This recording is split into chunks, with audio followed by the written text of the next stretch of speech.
Epione pain management and regenerative centre. ఇక మీ నొప్పులు శాశ్వతం కావు. ఎన్నికల్లో ప్రచారంలో భాగంగా కూడా రాష్ట్రంలో ప్రధాన పార్టీలు కూడా ప్రచారం అయితే నిర్వహిస్తున్నాయి. ఈ ప్రచారంలో ఒకరిపై ఒకరు ఆరోపణలు కూడా చేస్తున్నారు. ఇప్పుడు నిన్న ముఖ్యమంత్రి జగన్మోహన్ రెడ్డి పవన్ కళ్యాణ్పై కొన్ని అనుచిత వ్యాఖ్యలు కూడా చేయడం జరిగింది. అతను కార్లు మార్చినంత ఇదిగా నియోజకవర్గాలు భార్యలను మారుస్తున్నారని చెప్పేసి కూడా ఒక ప్రచారం, అదేవిధంగా ఒక వ్యాఖ్యలు కూడా చేయడం జరిగింది. దానికి సంబంధించి మనతో పాటు మాట్లాడేదాని కోసం రాష్ట్ర జనసేన నాయకురాలు రాయపాటి అరుణ ఉన్నారు. వారు మాట్లాడుతున్నారు. చెప్పండి, నిన్న ప్రచారంలో భాగంగా ఎవరి పార్టీకి సంబంధించి, ఎవరి మేనిఫెస్టోకి సంబంధించి ఇప్పటివరకు అయితే చెప్పుకోవడం జరిగింది. కాకపోతే కొత్తగా ఒకరిపై ఒకరు మొన్న పవన్ కళ్యాణ్, అదేవిధంగా చంద్రబాబు నాయుడు, నిన్న వైఎస్ జగన్మోహన్ రెడ్డి పవన్ కళ్యాణ్పై కూడా ఆరోపణలు చేయడం, దీన్ని ఏ విధంగా చూడొచ్చుంటారు? పవన్ కళ్యాణ్ గారు ఎప్పుడు జగన్మోహన్ రెడ్డి గారిని ఆరోపించినా కేవలం రాష్ట్రంలో జరుగుతున్నటువంటి పరిపాలనకు సంబంధించి చేశాడు. ఒక ముఖ్యమంత్రి అయ్యి ఆయన ఎంత అసమర్థ పాలన చేస్తున్నాడో దాని మీద మాత్రమే విమర్శ చేశారు పవన్ కళ్యాణ్ గారు. బట్ జగన్మోహన్ రెడ్డి అనే వ్యక్తి ఎప్పుడు చేసిన ఈ 5 ఏళ్ల పాలనలో తను ఏ రోజు ప్రతిపక్షాలను విమర్శించినా వ్యక్తిగతంగా మాత్రమే విమర్శించారు. దాంట్లో భాగంగానే కొత్తగా ఏమీ లేదు, పాడిందే పాట పాడాడు. నిన్న కూడా పవన్ కళ్యాణ్ గారు వ్యక్తిగత జీవితం గురించి విమర్శించారు. ఇంకొక విషయం ఏంటి అంటే ఆయన ఏసీ బస్సు వేసుకొని, ఏదో బుల్లెట్ ప్రూఫ్ బస్సు వేసుకొని తిరుగుతున్నాడు, కానీ నియోజకవర్గాల వారీగా సభలు పెట్టుకొని వస్తున్న జనాలను చూస్తే అర్థమైపోతుంది జగన్మోహన్ రెడ్డికి తను ఓటమికి దగ్గరలో ఉన్నాను అని చెప్పేసి, పార్టీ కనుమరుగైపోతుందని బట్టి. అందువల్ల వచ్చిన ఫ్రస్ట్రేషన్లో ఇష్టం వచ్చినట్టుగా మాట్లాడడం మొదలుపెట్టాడు జగన్మోహన్ రెడ్డి. దాంట్లో భాగంగానే నిన్న హత్యా ప్రయత్నం అని చెప్పేసి గులకరాయి నాటకం ఆడి, గులకరాయితో చచ్చేది ఎవరండి, అసలు చంపడానికి గులకరాయి ఇసిరేసేది ఎవరండి, మరి గులకరాయికి చచ్చే పనితే వివేకానంద రెడ్డికి అంత పెద్ద గొడ్డలు ఎందుకు వాడాడండి ఈయన చంపించడానికి? ఈ గులకరాయితో చచ్చే పనితే వివేకానంద రెడ్డి గారిని గులకరాలతో కొట్టి చంపుండొచ్చు కదా, అంత పెద్ద మారణాయుధాలను వాడి చంపాల్సిన అవసరం ఎందుకు వచ్చింది?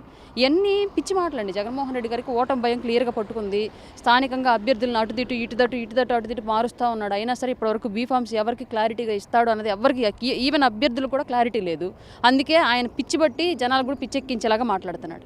అయితే జగన్మోహన్ రెడ్డి మీద జరిగిన రాళ్ల దాడిలో కూటమి ప్రమేయం ఉందని చెప్పేసి వాళ్ళు ప్రధానంగా ఆరోపిస్తున్నారు. అయితే దాంట్లో కూటమి ప్రమేయం లేదంటారా? జగన్మోహన్ రెడ్డి గారు వేసినటువంటి కోడికత్తి డ్రామా సక్సెస్ అయినట్లుగానే ఈ గులకరాయి డ్రామా కూడా సక్సెస్ ఇది అనుకున్నాడండి. ఒక గులకరాయి 2 తలకాయ అనే డ్రామా స్టార్ట్ చేశాడు. కానీ 2 తలకాయలకు ఎలా తగిలింది అనే దాని దగ్గర వచ్చిన చర్చ సోషల్ మీడియాలో దేశవ్యాప్తంగా పెద్ద ఎత్తున అపహాస్యం పాలాడు ఈ జగన్మోహన్ రెడ్డి. ఇందులో ప్రతిపక్షాలకు ఎలాంటి సంబంధం లేదు. కేవలం వీళ్ళు జనాల్ని డబ్బులు ఇచ్చి తరలించి, డబ్బులు ఇస్తామని చెప్పేసి మోసం చేసి తీసుకెళ్లి డబ్బులు ఇవ్వలేదు, కేవలం మందు సీసాలు చేతిలో పెట్టి వెళ్ళిపోయారన్న ఉద్దేశంతో ఎవరు ఆకతాయిలు రాళ్ళు వేశారు. అందులో భాగంగానే జగన్మోహన్ రెడ్డి గారికి తగిలింది అన్నట్టుగా వీళ్ళు క్రియేట్ చేసి పోలీస్ యంత్రాంగం ఈరోజు చెప్తుందండి. మరి ప్రతిపక్షాల మీద ఈ రాయి డ్రామాను కూడా ఎందుకు రుద్దాలి అనుకుంటున్నాడు? ప్రజలు ఇంకా ఈ రాళ్ల దాడుల్ని, ఈ కత్తుల దాడుల్ని నమ్మి ఇంకా ఓట్లేస్తారని చెప్పేసి అనుకుంటున్నారు. నాకు అర్థం కావట్లేదు. 5 ఏళ్ళు ఈ అసమర్థ పాలన చూసి ప్రతి వర్గం రాష్ట్రంలో విసిగిపోయింది. విసిగిపోయిన వాళ్ళు ఈసారి రాళ్లు వేయడం కాదు, రాళ్లతో పాటు చెప్పులు కూడా వేసి జనాలు కొట్టేలా ఉన్నారు. కానీ ఈ నాడించుకుని ఈ రాళ్ల డ్రామాలను చూసి ఓట్లేసేలాగైతే లేరండి. గతంలో పవన్ కళ్యాణ్ కానీ, అదేవిధంగా నారా చంద్రబాబు నాయుడు గారు కానీ బహిరంగ సభల్లో వాళ్ళు రాళ్ళతో కొట్టండి, వాళ్ళని తరిమి కొట్టండి అనే ఒక ప్రచారం అయితే కూడా, అదేవిధంగా ప్రసంగం కూడా చేయడం జరిగింది. అందులో భాగంగానే రాళ్ళు దాడి జరిగిందని చెప్పేసి వైసీపీ శ్రేణులు, అదేవిధంగా పోలీసులు కూడా గట్టిగా భావించి నిన్న ఒక కుర్రోడ్ను కూడా విచారణ కూడా చేయడం జరిగింది. విజయవాడకు సంబంధించి, ఒడ్డిపాలెంకి సంబంధించిన కుర్రోడు కూడా. ఇందులో వాస్తవం లేదని మీరు చెబుతున్నారు, ఇది ఏ విధంగా చూడొచ్చు అంటారు? పూర్తిగా గతంలో జగన్మోహన్ రెడ్డి ప్రతిపక్షంలో ఉన్నప్పుడు ముఖ్యమంత్రి అనే వ్యక్తి ఇచ్చిన హామీలు నెరవేర్చకపోతే కనిపించిన దగ్గర కాల్ చేయండి అన్నారండి అప్పట్లో చంద్రబాబు నాయుడు గారిని. మరి వీళ్ళు కాల్ చేశారండి? ఎవరైనా సామాన్యులు ఎవరైనా ఆ విషయం తీసుకుని కాల్ చేయడం జరిగిందా? లేదంటే కేవలం ప్రసంగాల్లో ఉన్న వాస్తవాలను మాట్లాడుకునే కనుక చేసినట్టయితే ఈ సిద్ధం సభల్లో జగన్మోహన్ రెడ్డి సొక్కాలు మడత పెట్టండి, జనాలను కొట్టండి అని చెప్పేసి ఇతని సభల్లో పవన్ కళ్యాణ్ గారిది, చంద్రబాబు నాయుడు గారిది, మోడీ గారిది వీళ్ళ బొమ్మలు పెట్టి కిక్ బాక్సింగ్ లాగా ఆడించాడండి. తాగి వాళ్ళు గంజాయి పోపించేసి. మరి అట్లాంటివన్నీ కూడా జగన్మోహన్ రెడ్డి ఈ వ్యవస్థలో హింసాత్మక ధోరణి ఆయనే ప్రేరేపిస్తున్నట్లుగా మనం ఒప్పుకోవాలా? ఎవరు నాయకులు ఒకళ్ళు రెచ్చగొడితే రెచ్చిపోవడానికి ఎవరు సిద్ధంగా లేరు. వాళ్ళ రాష్ట్రంలో ప్రతి వర్గం ఈయన ద్వారా పీడించబడిన వాళ్ళు. ఇవాళ అక్కడ సింగనగర్లో వడ్డెర కాలనీకి సంబంధించిన కుర్రాళ్ళని అరెస్ట్ చేశారు అంటే వాళ్ళు పేదవాళ్ళు. వాళ్ళ తరపున మాట్లాడడానికి ఎవరు పెద్దవాళ్ళు ఉండరు. నలుగురిని భయపెట్టేసి తీసుకెళ్లి నేరం వాళ్ళ మీద వేసి కేసు క్లోజ్ చేయడానికి ఈజీగా ఉండిద్దని పోలీసు వ్యవస్థకి కూడా. అలాగే ఈ డ్రామా బెడిసికొట్టింది. వీళ్ళల్లో నిజంగానే సిబిఐ ఎంక్వైరీ జరిగితే ఈ వైసీపీ వాళ్ళ నుంచి ఆ రాళ్ళు వేయించిన నాయకులు ఎవరో బయటకు వస్తారు. కాబట్టి ఈ కేసుని ఏదో విధంగా పేదవాళ్ళ మీద వేసి క్లోజ్ చేసి అసలు దొంగలు ఎవరున్నారో వాళ్ళని బయటికి రాకుండా చేయాలని చెప్పేసి ఈ వైసీపీ ఆడుతున్న జగన్ నాటకంలో భాగంగా, పోలీసులు ఆడుతున్నటువంటి నాటకంలో భాగంగా ఆ పేదలు బలయ్యారండి. నిజంగానే వాస్తవానికి వాళ్ళు కాదు నన్ను అడిగితే. వైసీపీ వాళ్ళు ఇది కావాలని చేయించారు. వైసీపీ నాయకులను పట్టుకొని, అక్కడ లోకల్గా ఉన్న నాయకులను పట్టుకుని 4 తంతే పోలీసు యంత్రాంగం అసలు వాస్తవాలు ఏంటని బయటకు వస్తాయి. అట్లా చేయకుండా పేదలను ఎత్తిన నేరాలేసి నోళ్ళు మూయించే ప్రయత్నం చేస్తున్నారు.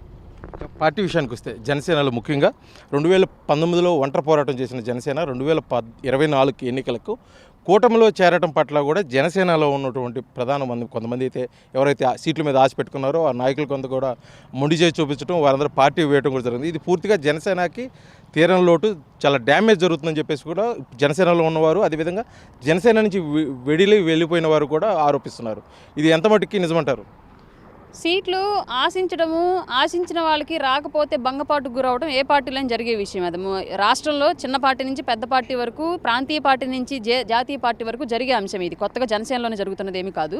కానీ జనసేనలో నుంచి బయటికి వెళ్ళిన వాళ్ళ గురించి పెద్ద దేశకి నేత రేంజ్లో ప్రసారాలు వైసీపీ చేస్తుంది చూసారా, అది మాకు నవ్వొస్తున్న విషయము. జనసేన పార్టీ అనేది సిద్ధాంతాలతోటి సామాన్య కార్యకర్తలు నిలబెట్టి ఒక నాయకుడు నేనున్నాను మీకు రండి అని చేయందిస్తే అతను చెయ్యి పట్టుకొని యువత అందరూ నడుస్తున్న పార్టీ జనసేన.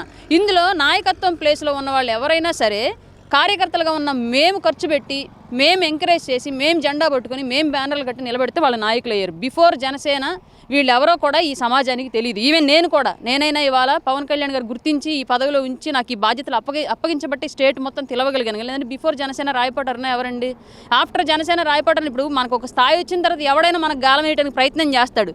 కానీ ఆ స్థాయి కల్పించిన ప్లాట్ఫామ్ ఏదైతే ఉందో దానికి అన్యాయం చేస్తే నిజంగానే బయటికి వెళ్ళిన పుట్టగతులు ఉండవు. అందులో భాగంగానే ఇప్పుడు పార్టీలోంచి బయటికి వెళ్ళిన వాళ్ళంతా వెళ్ళిన 2 రోజులు ఎగురుతారండి. YCP YouTube channels, media channels మొత్తం వాళ్ళని తీసుకొచ్చి జనసేన మీద బురద చెల్లిస్తాయి. ఆ తర్వాత కనిపిస్తున్నవాడు ఎవడండి? ఇక్కడ ఎవరు కనిపించట్లా.